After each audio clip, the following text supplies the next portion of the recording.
Sweet. Okay. Welcome to. Well, I suppose this is episode 2 of the Roehampton Players video podcast. I mean, for people watching this, it will be episode 2, but for us, this is the first one we're trying. We don't know if this is going to work, but hopefully we've sort of had the self-fulfilling prophecy where we've got an episode 2, so it's got to work. Yeah. May I just say, Stephen, this is a lovely atmosphere. Thank you. We created this. Onto your podcast. Oh, thank you very much. You're all more than welcome. So, we should probably talk about what we are going to be talking about. So, this is a Role of the Director special. So, I have you three here, as you've all had directing experience. You've directed in various means. We'll give that a talk. We'll talk about that. We're also going to, discuss how you compose yourself in an audition, what you look for within a player or an actor. And how does that translate into your casting process? And then we'll move on once we've cast. We'll move on to talking about during a rehearsal. How do you stay on top of things? What have you learnt through directing? And what would you what have you taken away? And what would you pass on to anyone looking to direct? Because obviously next year's coming. A lot of us aren't going to be here, so people are going to have to step up. So that's really it. But before, we have a sponsorship message. Ooh, I know. So this episode is brought to you by the feeling of ease. Ensure that you can relax to the fullest in the evenings with a warm cup of ease. Slip into that comforting void of consciousness that borders the plains between blissful dreams and shattering reality. Get 10% off your first batch order using the code FAKEAF. So, how long did it take you to write that? Far too long. So, if we go around the room, we haven't done introductions, so we'll go around this way. If you introduce yourself, say your name, if you're part of players, if you're not, currently. But yeah, so introduce yourself and give us an idea of what you've directed in the past. Alright, hello there. My name's Callum. I graduated last year in drama theatre and performance studies. I was a player for 4 years, and I directed 2 shows.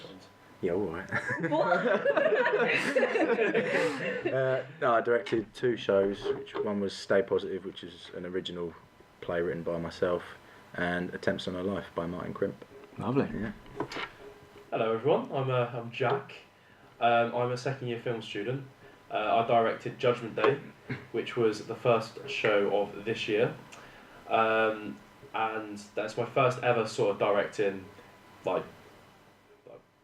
job, role, whatever. I've always been an actor, but that was the first ever thing I've done. Is that it? Yeah. That's Your first directing stint. I just feel like I want to do it in an ASMR, so I'll start.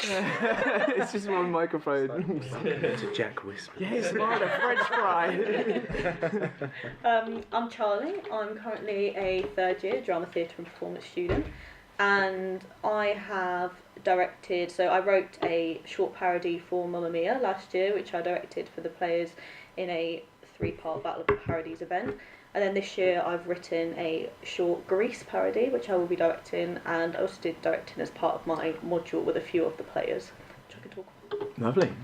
So, to begin with, for someone who doesn't really know what Players is about, when we put on a show, we tend to do 4 shows every year. They tend to have a creative committee that help each other get the show on the road, almost. But, the role of a director, is quite universal. He just wandered off. He did say he was going to get bored within 5 minutes. He's been lasted 4.5. 4.5.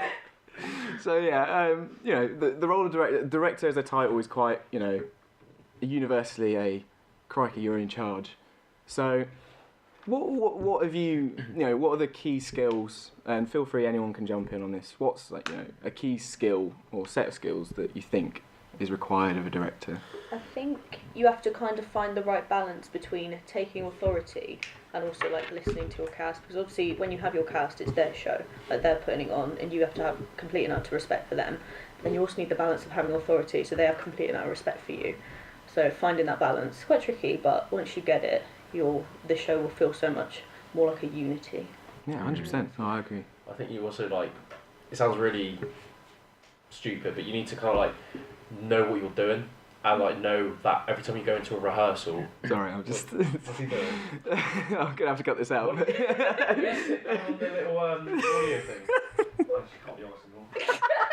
What's your idea? The camera isn't moving. God.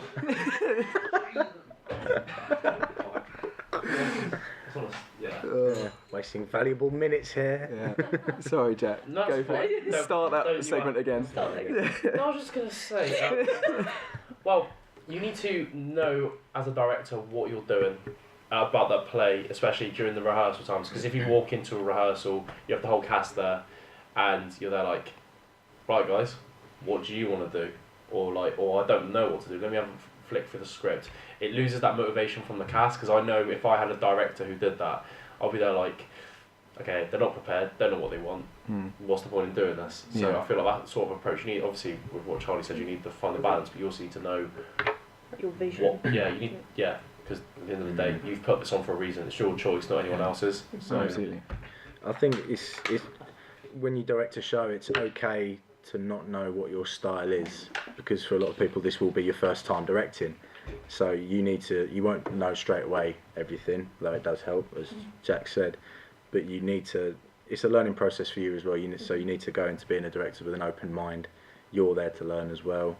And another good thing to remember is that these aren't professional actors. You know, these are students who do this for fun. So where maybe you'd want to scream in someone's face that they're an idiot, you just don't. Yeah. Because it will put people off. I think that builds on your point. Like, you've got to have the authoritative figure, but you're also working with your mates, because it's a society-led thing. It's very it's amateurish, but we try and be as professional as we can.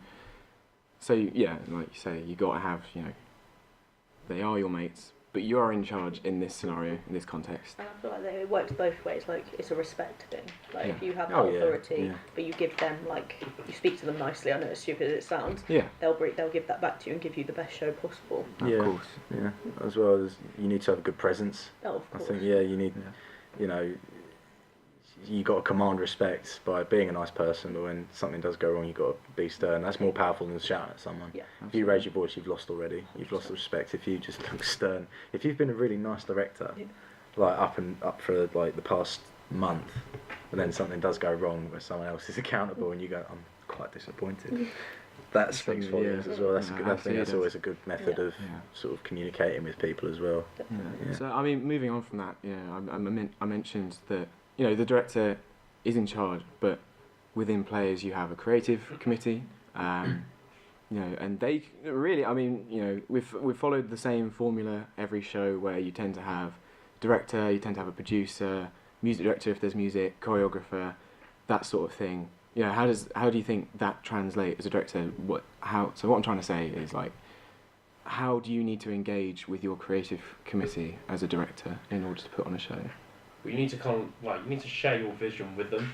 You need to go, right, this is what I want, and this is what I want you to do. But then don't be too strict and do their job for them, because that's the reason why you got them. Yeah. So you need to be very clear with your mindset. Like, it's also very dependent on if you've written it, or like you've co-written it, or if it's like an actual musical that you can get the rights to, because it's obviously a lot easier if it's not written by someone. Yeah. That in the uni, and you can't need to just share what you want them to achieve without being a bit of a dick. You need to be able to delegate the roles, because as the director, like you say, you are in charge, so everyone answers to you, but people need to know what they're doing. Yeah. And as we are like an amateur theatre company, like you said, working with your mates, also the committee are your mates as well. Yeah. So it's that level of like, you've got them for a reason. You know their skills. You know what they're like. It's not like we're an agency where we go out and scout the best choreographer like ever. It's like mutual respect. Exactly. Yeah. Like your mate's an amazing dancer or whatever, choreographer. You ask her to do it, or he, and then you're just like, you work together. Yeah, I agree with that. I think we're in like a very unique position where we have 3 directors here, and you've all directed at some point an original thing. You've directed an existing thing, but you've also written your show. Do you think there's a difference between your directing style if you've written it, or if it's an existing thing that you're interpreting? Well, do you want to answer it first, because you've go done it? on. The easiest one for me personally to direct out of the two was my own one, because you've got a lot more creative freedom with it. You can change lines, you can, you know, switch things up during the rehearsal period. Yeah.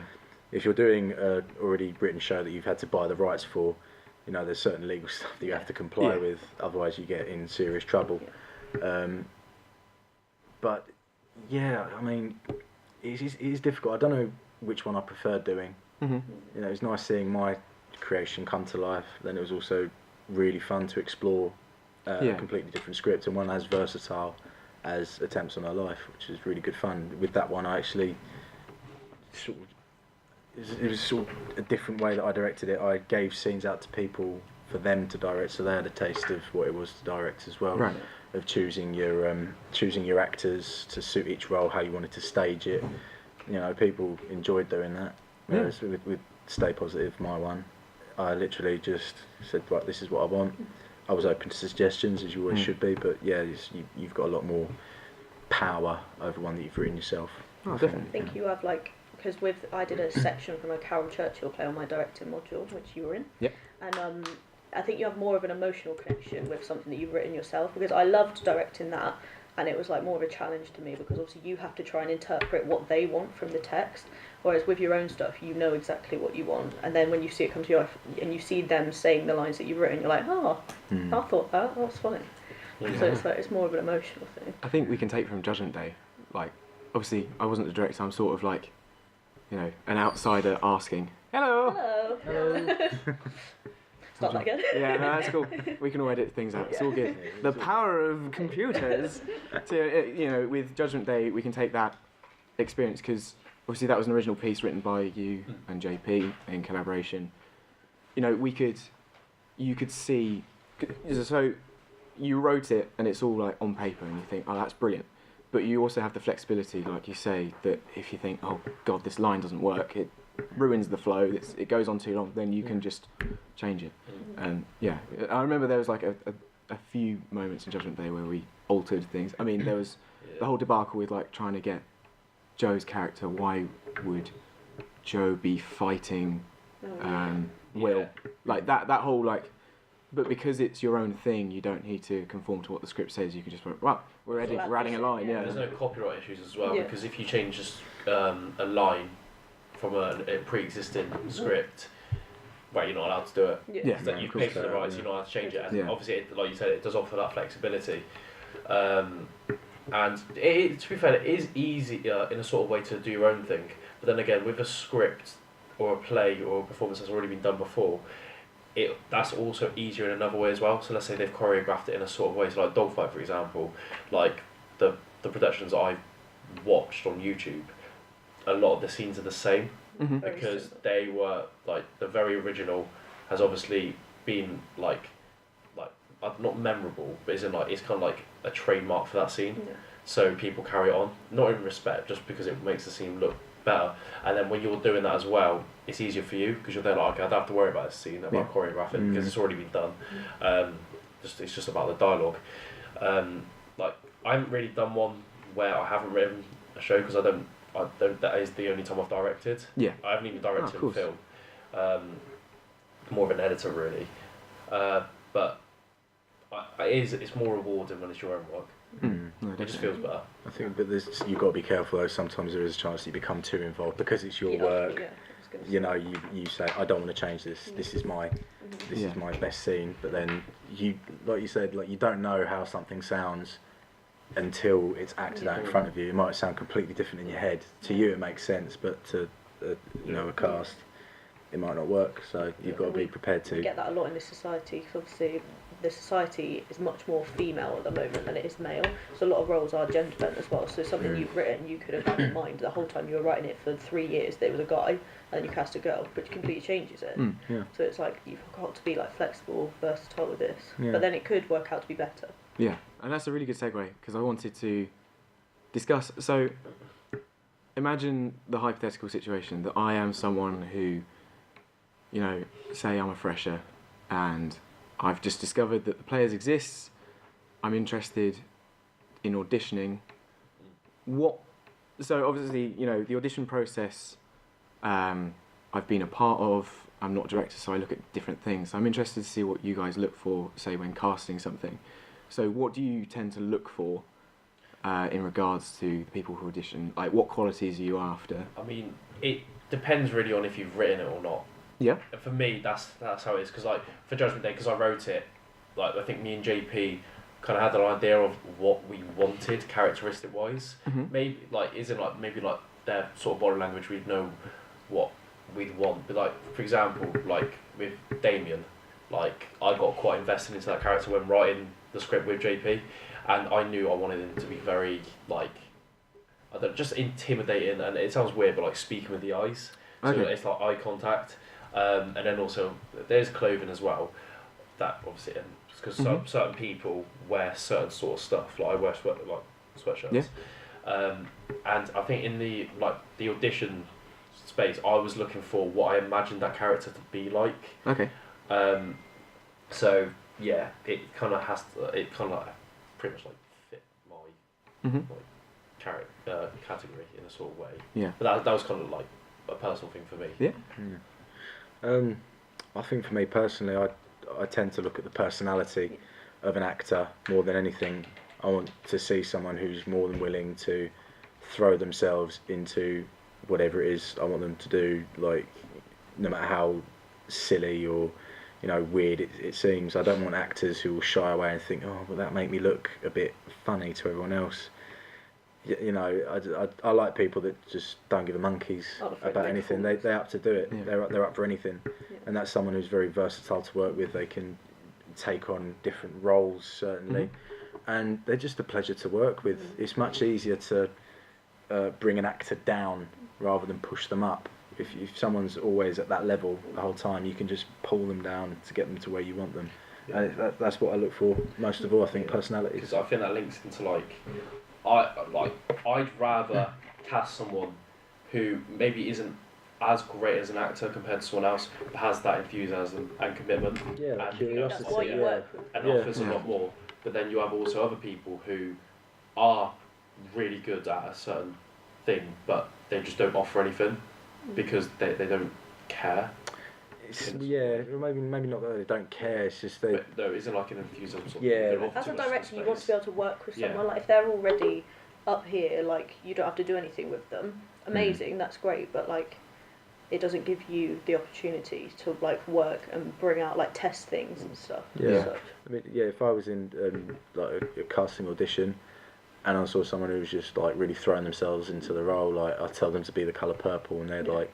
Just do it. They do something really outlandish and crazy. That will grab my attention straight away, and I'll be watching them for the rest of the. That's literally what I was going to say. Like in an audition space, you just look for someone, and you can look like obviously if they have like an acting part of the audition, that's great. But even in the other aspects, like I know a lot of people aren't like really confident dancers and stuff, but if there's a dancing part of the audition and they just throw themselves into it and think, you know what, I'm not going to worry about what people think, I'm just going to try my absolute best. I think that's the thing, like if they absolutely try their hardest and you can see that from them, that's the best thing that they can do. Yeah, it's a joy to see it. Yeah. It really is. So. And you're like, I want that person in my cast. Definitely. Fantastic. Absolutely, raise the whole energy level if you have those sort of people in. Yeah. Oh, no, lovely. So, okay. So we've talked about, what you look for in a potential cast member. We've discussed, auditions. So okay, you've cast a show. So during rehearsal time is a very dominant part of the show process because that's the build up. We need to actually put the graft in. So during rehearsal, like how did you stay on top of things in order to ensure everything got done, like as a director? I'll start because I've only ever done like short productions. So the longest thing I've directed has been like half an hour long. I suppose my rehearsal process is a bit different as it's more rushed in a sense. Yeah. Because we didn't have like separate days to do singing, dancing, acting. It was kind of all thrown together. And I think like in that situation, my approach to directing was kind of like did a read through, read the script, see how they did it. And then it would basically be like, well, I really like how they do it, and I'd only really pick out the things I'd change, and then when we'd put it onto the stage, I'd like block certain things that I would personally I wanted, but if they naturally did something and I was like, yeah, that really works, I wouldn't change it at all because I'd just be like, right, that works, but I'd change that and just like put my word in when I wanted to make it my own. Mhm. But yeah, you guys can talk about like longer productions, Yeah. with the longer rehearsal process. Do you want to go first? No, but you sir. We'll switch up the order of who responds. It's for me, my approach when it came to like rehearsals and everything, I just wanted everyone to feel, I don't know, like, well, first of all, a part of what they were doing. Like, I would always make sure sort of everyone's doing something, but I wanted people just to be happy. Like, my aim with Judgment Day, like even if it was a shit script, I wanted everyone to have an amazing time, and I want people to go into the performance and just enjoy it and make sure it was something that they'd always remember in a positive way, which I think we did achieve because everyone like loved being a part of it, and we were lucky to have so much great feedback as well. Oh, definitely. Which was amazing. So how did you go about getting that energy up? Like, it was more just like, I mean, I think because I would say I'm quite a sociable person anyway, so I want to talk to people. I don't want people to feel singled out. I'll make sure everyone's like, I'll talk to them at the start and then get straight into it. And also, I thought, even though I was, obviously me and JP were the directors, I didn't want to put that forward as well. I feel like everyone it sounds weird, but I feel like everyone in the cast were directors as well. Like if even I had my own vision of what I wanted, if someone else has an idea, we'd work with it and see what would happen. And I feel like having people that can like go up to the director and go, how about if we do this? And then the director goes, yeah, let's try it, see if it works. I feel like that opens up everyone, and then it makes it makes people feel more comfortable, feel more a part of the play that they're actually doing. Yeah. Because they're more involved. They're not just the actors. They're not just this category. They come in, act, go home. They can also like think about it. And that kind of leads on to our choreographers, because when writing the script, I was just thinking, why don't we, instead of having one set choreographer, why don't we just have multiple, and then these people who we have as the choreographers choreograph a certain scene that is more or less related, not related to them, but like it's their sort of style. So like we had scenes where it was more like the fight scene, for example. Right. Like we had Megan do the fight scene, who does that, like she likes that sort of stuff. Then we had I'm trying to think of another example. Gina did more like street stuff. Yeah, Gina does more street, so it was very like movement based as well. So, and by opening that and just basically saying, look, we've got 8-9 different dance scenes. Yeah. I'll show you what they are, and you kind of like talk amongst yourselves, see which one you want to do. I think that's really good. Like generating and fostering an environment that allows people to, you know, whilst you are still in charge, letting people have their own take on something. Especially, like, I'll bring up like the choreography with Judgment Day. Yeah, we had a group of choreographers, and you know, you wrote the scripts, you put the songs, you chose them, but you allowed essentially your cast and choreographers to interpret those songs into and put them into dance. And I think that goes with, you know, our previous point that you need to work to your group's strengths, because we were saying, you know, by delegating, making that's how you put on an effective performance. So by having, you know, this environment, I think that's really good. Yeah. I think you know, great points made by Jack as well. I think Thank you. You're welcome. I think your role as the director starts before even the read through.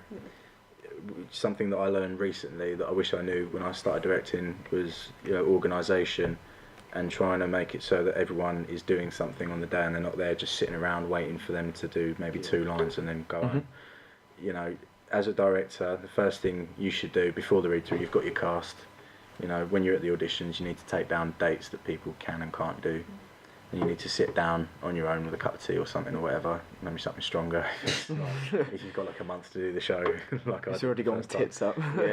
And you just need to plan out scene by scene when you want to do it, on which day that those people can actually make it, so you can tell people you're needed on these days, you don't have to come in on these days, you're needed on these days, you don't have to come in on these days. It will make your life so much easier. And their life. Yeah, and there's so much easier if you just plan out your rehearsals, you know, in a fine detail before you even get to the read through, you know. And as well, you know, going to Jack, everyone, you want to keep everyone happy, you want to keep the morale up. No one's going to enjoy doing a show that's stressful, even though sometimes it does get stressful. But it's a different kind of stress. People can work off that stress, like in the run-up to the show dates. If it's just stressful all the way through, then you know they're not going to enjoy it. You run the risk of losing some cast members. So, you know, encourage people to socialise with each other. There are some people who have just joined the society, and there are some people who've been there for years.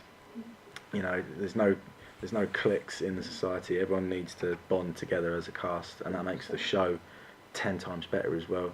So take them down the Union, you know, get them over for pre-drinks before like a night out or something. You know, just get them talking to each other and feeling comfortable in each other's presence. And that's something you can do as the director, because you're also in charge. Yeah. You can, like, not just on stage or like in rehearsals, you can bring these group meetings together outside and just be like, right, guys, everyone get together, we're going to do this. And we do that a lot as the society, which you will get to know. I feel like that's why I feel so lucky with the cast of Judgment Day, because from start to end, everyone was so close. And we're all so close. And even like just the cast of Judgment Day, even like the new ones, that they even got to know like existing members of the players outside of that, and it just brings like a massive group setting. I'm going to have to put this on pause because I have a feeling the camera's run out of space. Does it run out of battery? Like, if you make the jingle out of the claps. No. So we were, you know, getting on to. I said this off camera because our camera died. Technical issues, first time. I mean, second time. Definitely second episode. There have been so many problems. Yeah. So No, they haven't. Everyone's No, smoothly. yeah, As the director, just brush over that. Your cast don't need to know. You know, we all sort of segued on to my last point, which is, you know, what are things that you've learned as a director, and if someone who I hope they're still listening. I don't know how the audience retention is going to do on this, but I hope everyone's having a good time back at home. Stop swiping on Tinder. Pay Get off attention. Twitter. Stop watching Netflix in the background. This is educational. It's all having a shit listen. Can't put Just there that. going, Leave that is it. an amazing point. Blimey. Well, maybe we can bleep that out. You all know what we meant. The thing is, I can keep talking now, and there'll be a bleep every single time. So it's like I'm going on a swearing. All I'm talking about is swearing. Cunt. Brilliant. That's what you hear. Okay, so we'll come on to our final piece. We'll go around. What can you take away from directing as your experience? And if there's someone looking maybe next year to put a show forward, what knowledge would you pass on to them that you think would help? Go in with an open mind first and foremost. Be organised. Enjoy your directing. You know, and be prepared to learn from it, because it's maybe potentially a first time thing for you as well. What was the second part of that question? Sort of like, so what you've taken away, what you'd offer as a tip. And who else? What would you give to Future? Yeah. Just those really. Just at the end of the day, just enjoy it. Yeah. You know, be kind to people. Remember that you're not a professional theatre company, so no need for shouting. Yeah. And just You're not Gordon Ramsay. Yeah, you're not Gordon Ramsay. You know, just enjoy what you do, because it is a great experience to have. To be directing your own show. I'd encourage anyone to do it, that if they have an idea, and even they don't have to have, like, most of the directors we have, I mean, the show Dogfight this year, director, choreographer and music director are all completely new. They've never done it before, so you don't have to have like previous experience. That's what the society's for. It's here for you to build that platform and see if that's something you'd want to do again. And like, I'd just say enjoy it, be fair, be kind to your cast. Like, your cast are there to put on your show at the end of the day. Like, that just have complete and utter respect. They'll have respect for you, and enjoy it. And then you'll get to do all soppy awards at the end. Yeah. It's like your cast are doing you a favour. Yeah. They make you look good. Yeah, So exactly. say, I directed that. You get all the compliments. Oh, you wrote that. You directed that. Wow. That's That's fine. true. Yeah. What have I learned? Well, I've learned many things, Stephen. Thanks for asking. A few things I've learned is like. It's gone back to David Dimbleby. It's like, well. No, to be fair, I think the thing is, I feel just really. I don't know, like directing a show and saying that you've done it, for me, it's just weird to say, because it's so. It's hard, and the fact that it's weird to say that it was 2 months worth of rehearsals, auditions, rehearsals, the performance, and then just say you've done it. It's just like, fucking hell. It's so proud. You feel so proud. Yeah. As well. Well, that's the thing. I've never. If anything, I don't really want to put on another show again in my life because this one went so perfectly. The things I've learned is more just like. I think it's. I don't really know. It's more like of the people that I've met. That I've, like it's you just appreciate them more. Like when you're an actor, like it just feels like you're just going in there helping them out and going. But when you're at the actual director, and when people are reading your lines that you've written, well, if you've written the show, they're doing all this for you for free. Yeah. Well, it's not even free. They're paying you for show fees, and it's just really rewarding. It just makes you feel nice that people are giving up their time. I've learned to be a bit more confident as well during like rehearsal spaces, and to not. Well, at the very start, I said we're going to play Buzzy Bees at the start, and then I kind of realised, oh no, that's going to piss people off. No, it's not that. Everyone loves Buzzy Bees, Well, but it's just more like it'll piss everyone off when at the start you start with a game. Like what people want to do, they do want to get straight into the rehearsal. That's what they're there for. So that's kind of what I learned. And I think if anyone is putting on a show for the future years. I personally just say, as long as you know what you're doing, as long as you've got a good vision of what you want, and you're not gonna like piss about, I just do it. Like it's so good as well to like for future like references to say, oh, I've written a script by the way, I performed it in front of this many people, we made this much money. Yeah. And you don't realise how much it can help you in later life as well. Like and it's contacts, because if you want to go into this, if you want to be a director, producer, sounds as well, like lighting or anything. Such a good experience. Yeah. And if you do want to go into directing, you have all these people that have been in the show, and you can do it again. So you have those actors, and you know what their strong points are. Yeah, definitely. I think if anyone's got any closing comments, I'll just do the out card or whatever we're supposed to call it. But yeah, you know, you can wipe now. Pull your trousers up. Hope you've not got pins and needles. So. Yeah, I think this has been a really good discussion because I don't think the director, we've had, in players, there's only a finite number of people that end up being directors because, it's just statistics. It's not, nothing personal. So it's really interesting getting, 3 different takes. Some people, like, you've directed an existing thing, you've written your own thing, you've taken interpretations of a short piece, which, again, is interesting in its own right because it's a different pacing. And I think that's been really cool to explore. So yeah, thanks guys for. Thank you. No, Stephen. Thank you. That's going to be so hard. So loud. To freaking edit that out. But no, that's so. If people are watching on YouTube, then I hope the audio was okay. Better not been wanking. Disgusting. Oh my god. So yeah, this will be available on our brand spanking new YouTube channel that you're probably already watching it on if you're on and watching our beautiful faces for the last 33 minutes. I mean, I'm pretty sure Jack's been blocking me off like for 2/3. So that's the that's why every time you talk, I move back every single time. You could have said. Joe's the silent camera. Most of the time you weren't. Brilliant. That's our cameraman. We'll learn. That's our cameraman Joe. Big You'll Joe. get to learn who Joe is. Big Joe Kearney. That's security at players' events. If you don't fancy watching our beautiful faces for 35 minutes, these will also be uploaded. The audio files will be uploaded to SoundCloud, so you can download them there and listen to them as you wish. Exactly. Learn a few things, I suppose. Yes. Yeah, I think that's everything. Yeah. Join us next week for choreography. That's going to be an interesting one. That's a good one. Yeah. How did last week's one go? It went really well. Let's not talk about that. Oh, okay. It's the power of radio. Yeah. Suspension of disbelief and all that. Jack, do you want to do the outro, like a goodbye message to finish it off? No, you're going to regret that. Yeah, well. Just want to say thank you so much for watching. I really do appreciate it. Like, this means a lot to me. And like if you like the voice, if you like my soothing voice, then don't worry. Jedi ASMR is coming out. Next week I'll be doing tapping on a guitar and playing with my strings. I love a bit of stringing. I love to plick myself. And yeah, no, thank you ever so much for watching, and join players, and yeah,